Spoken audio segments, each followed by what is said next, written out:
अब हम आपको मध्य प्रदेश के टीकमगढ़ जिले से आई एक ऐसी तस्वीर दिखाने जा रहे हैं जो सरकारी स्वास्थ्य व्यवस्था के दावों पर बड़े सवाल खड़े करती है। मामला टीकमगढ़ जिला मुख्यालय के पास स्थित पठा गांव का है, जहां ग्रामीणों का आरोप है कि एक झोला छाप डॉक्टर जो बंगाली है पिछले 32 वर्षों से बिना मान्यता और बिना मेडिकल डिग्री के इलाज कर रहा है। तो सवाल सिर्फ एक व्यक्ति का यहाँ नहीं, सवाल उस पूरी व्यवस्था का है जो वर्षों से सब कुछ देखते हुए भी आंखें मूंदे बैठे। मध्य प्रदेश सरकार ने प्रदेश भर में झोला छाप डॉक्टरों के खिलाफ सख्त कार्रवाई के निर्देश दिए थे, लेकिन अगर जिला मुख्यालय से कुछ ही दूरी पर ऐसे क्लिनिक खुलेआम संचालित हो रहे हैं तो फिर उन निर्देशों का जमीन पर कितना असर हुआ, ये अपने आप में बड़ा सवाल बन जाता है। बगैर लाइसेंस के कई ग्रामों में अलग अलग जगहों पर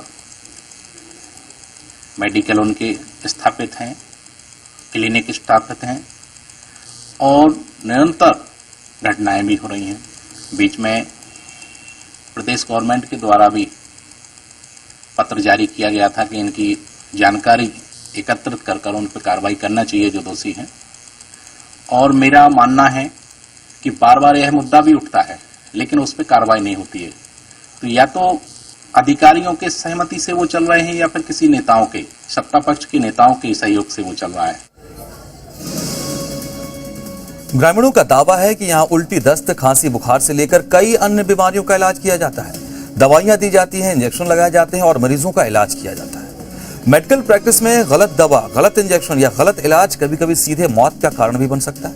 तो सवाल उठता है कि क्या स्वास्थ्य विभाग की टीम ने कभी यहाँ पहुंचकर देखा कि मरीजों को क्या दवाइयां दी जा रही हैं? ग्रामीणों का आरोप ये भी है कि पिछले 1 वर्ष में गलत इलाज की वजह से ही लगभग आधा दर्जन लोगों की मौत हो चुकी है। तो सवाल ये भी है, जब ये क्लिनिक 32 वर्षों से इस तरह से संचालित है, तब क्या स्वास्थ्य विभाग के किसी अधिकारी की नजर इस पर नहीं पड़ी? ग्रामीणों का आरोप है कि प्रशासनिक तंत्र में अच्छी पकड़ होने की वजह से ही यहाँ कार्रवाई नहीं होती। टीकमगढ़ में इलाज क्यों कर रहे हैं? भारत में कोई भी जगह कर सकते हैं, तो भारत के नगर। चलो आपने इलाज कर सकते हैं, हम तो बांग्लादेश को ही नहीं, पाकिस्तान नहीं। आपने ये बताइए, CMHO कार्यालय में सूचना दी आपने? मेरा यहाँ क्लिनिक खोला हूँ, सूचना दी आपने? नहीं दिया, मालूम होगा। नहीं दिया, कैसे पता होगा? कैसे पता होगा? सूचना दी आपने? नहीं, हमने। स्वास्थ्य विभाग के अधिकारियों की भूमिका भी जांच के दायरे में आनी चाहिए। अक्सर ऐसे मामलों में वही जवाब सुनने को मिलता है कि टीम बनाकर जांच कराई जाएगी और जल्द कार्रवाई होगी, लेकिन सवाल है कि कार्रवाई हमेशा शिकायत के बाद ही क्यों? ये मामला सिर्फ टीकमगढ़ का नहीं, प्रदेश के कई जिलों में झोला छाप डॉक्टरों का नेटवर्क वर्षों से सक्रिय है। शिकायतें आ रही हैं और इसका सबसे बड़ा कारण ग्रामीण स्वास्थ्य व्यवस्था की कमजोरी है। जब लोगों को समय पर योग्य डॉक्टर नहीं मिलते, तभी वो मजबूरी में किसी ऐसे व्यक्ति पर भरोसा कर लेते हैं जो इलाज का दावा करता है।